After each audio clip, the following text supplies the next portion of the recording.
One of the most famous passages in the whole scripture is also one of my favorites, and that is John chapter 3, verses 16 and 17. And it's Jesus himself talking, and he says this: God loved the world so much that he gave his one and only Son, so that whoever believes in him will not perish, but have everlasting life.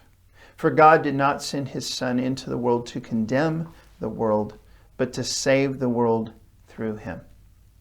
I'm going to say that one more time. I want you to really listen. I know you've heard both of those verses many times. I know you've heard it in several different versions. You should go look it up, whatever version you want, rememorize it, get it down. But listen, pretend you haven't heard it, and just listen to what he's saying about God's plan and God's love. This is Jesus saying, this is the heart of God. This is why I'm even here.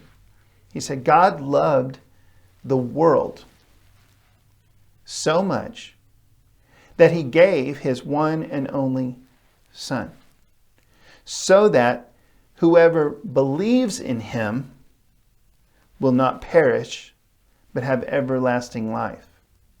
For God did not send his Son into the world to condemn the world, but to save the world through him. If we miss even one word, one phrase, one idea in that, we're missing the whole gospel.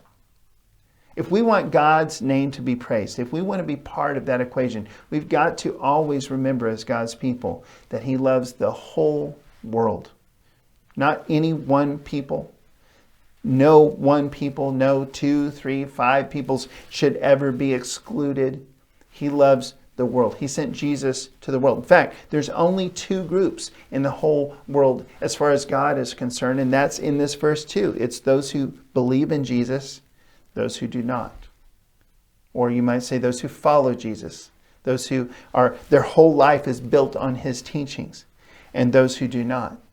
That's the only lines God sees, but those are real lines. He sent Jesus to die and to rise again for the whole world to have a chance to believe in Jesus.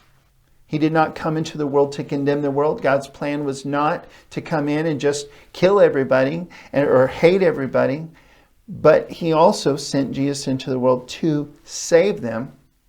God sent Jesus to save us through him. There's no other way to be saved.